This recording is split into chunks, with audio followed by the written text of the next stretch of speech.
ये कहानी क्या है जरा ध्यान से सुनिएगा। कहानी में एक सच्चाई भी है जो आप लोगों को आज सुननी पड़ेगी। एक रिजल्ट आया जेईई का। रिजल्ट आया, जो टॉप 100 स्टूडेंट थे उन्होंने अपने डिजायर्ड कॉलेज भरा, उनको वो कॉलेज मिल गया, आईआईटी। पहला दिन है, क्लास में सब टॉपर्स बैठे हुए हैं। प्रोफेसर आया, बच्चों से इंट्रोडक्शन लेना शुरू किया। अब आप ध्यान से सुनिएगा। प्रोफेसर ने पहले बच्चे को बोला, tell me about yourself, who are you, where are you from. उस पहले बच्चे ने क्या जवाब दिया पता है? He was saying, sir my name is this, my all India rank is this and I am from this institute. इस तरह से इंट्रोडक्शन दिया। सेकंड बच्चे को पूछा, now tell me about yourself, sir my name is this, my all India rank is this and I am from this coaching institute. ऐसे करके उसने, प्रोफेसर ने सबको पूछा क्लास में। ऑब्वियसली सब लोग किसी ना किसी कोचिंग सेंटर से पढ़ के आए हुए थे। ऐसे करते करते करते एक बच्चे का नंबर आया। उस बच्चे से पूछा प्रोफेसर ने, क्योंकि प्रोफेसर खुद फेड अप हो गया था कोचिंग कोचिंग कोचिंग कोचिंग नाम सुनते सुनते। उस बच्चे को उसने नॉर्मली पूछा, क्या तुम भी किसी कोचिंग से हो क्या, इंट्रोड्यूस योरसेल्फ। तो बच्चा खड़ा हुआ। बच्चा कहता है, sir my name is this and I am from माँ बाप academy India. And professor was laughing, वो हंसने लगा। कहता है, ये माँ बाप अकेडमी क्या है, मैंने तो पहली बार सुना है। ये सर वही जो सबके पास होती है, माँ बाप अकेडमी। मेरे माँ बाप, मेरे पापा ने मुझे पूरा सपोर्ट किया, मेरी मम्मा ने मुझे पूरा सपोर्ट किया, मैंने सेल्फ स्टडी की और मैं आज यहाँ पर पहुंच गया हूँ। तो प्रोफेसर उससे सवाल पूछता है कि तुमने फिर कोचिंग सेंटर ज्वाइन क्यों नहीं किया। बड़े ध्यान से सुनिएगा। अच्छा जवाब देता है कि सर क्या हो जाता कोचिंग सेंटर ज्वाइन करके, वही ऑल इंडिया रैंक 1 है, जो वही लकड़ी की बेंच में इसी क्लास में बैठा है,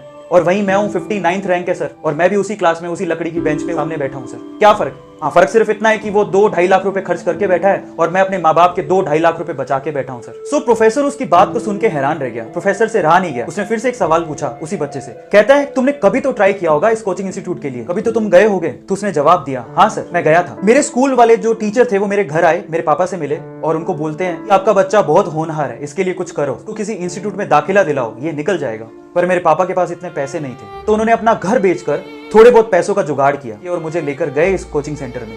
थोड़े बहुत पैसे साहूकार ने दिए थे, बाकी पैसे वो महीने भर बाद देने वाला था। मेरे पापा ने कहा कि 1 महीने बाद मैं आपको सारी फीस दे दूंगा, ये पैसे रखिए और मेरे बच्चे को एडमिशन दीजिए। और उन्होंने मना कर दिया। उन्होंने कहा कि पूरी फीस लेकर आइए तभी एडमिशन होगा, नहीं तो एडमिशन नहीं हो सकता। मेरे पापा और मैं उस इंस्टीट्यूट से बाहर आ गए और मेरे पापा की जो हालत थी उसको देख के मुझे ऐसा लगा कि शायद कुछ गलत हो रहा है। मैंने अपने पापा से कहा कि पापा रहने दो, कोई फर्क नहीं पड़ता है, मेहनत करूंगा खुद से, ट्राई करता हूं खुद से, हो गया तो ठीक है, नहीं तो खेत तो है ही ना पापा, अपन जोतेंगे, आईआईटी से कम थोड़े ही हैं। सो ये बात कहकर हम दोनों घर पे चले गए। पापा ने मुझे बहुत मेहनत करवाई, जो बुक मैंने मांगी वो मुझे दी, मेरी मम्मा ने मुझे घर का खाना खिलाया, मैं घर पे ही रहा, अपने कॉन्सेप्ट क्लियर किए, मैंने दिन रात पढ़ाई की अपने पापा के सपने के लिए, और आज मैं यहाँ हूँ। मैंने सेल्फ स्टडी की, मैंने मेहनत की और आज मैं उस क्लास में बैठा हूँ जहाँ ऑल इंडिया रैंक 1 भी बैठा हुआ है। तो फिर उस प्रोफेसर ने फिर से एक क्वेश्चन उससे पूछा, क्या तुम्हारे गांव में अच्छी फैसिलिटी नहीं है क्या, तुम्हारे स्कूल जहां तुम पढ़ते थे वहां टीचर नहीं है क्या। तो उस बच्चे ने जवाब दिया, थे सर, 2 टीचर बहुत ही अच्छे थे, पूरे गांव में उनका नाम था और हम भी उससे पढ़ना चाहते थे, लेकिन किसी एक कोचिंग सेंटर ने उसे बड़ा सा ऑफर दिया और सर वो हमारा गांव और हमारा स्कूल छोड़ के चले गए। सर आप बताइए हम किससे पढ़ते।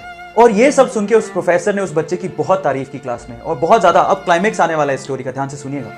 बस इतना कहने की देर थी प्रोफेसर की, इतनी तारीफ करने की देर थी कि जो साइड में फर्स्ट रैंकर बैठा था ना, वो रोने लग गया, वो सहमने लग गया और प्रोफेसर को हाथ ऊपर करके कहता है कि सर मुझे आपसे कुछ शेयर करना है। वो कहता है कि सर मैंने आपसे झूठ बोला sir, I am sorry. Professor कहता है क्या हुआ। वो कहता है कि सर मैंने भी अपने माँ बाप की मदद से ही रैंक 1 बनाया सर, मेरे पापा ने मुझे सपोर्ट किया, मेरी मम्मा ने मुझे सपोर्ट किया और मैं यहाँ पर हूँ।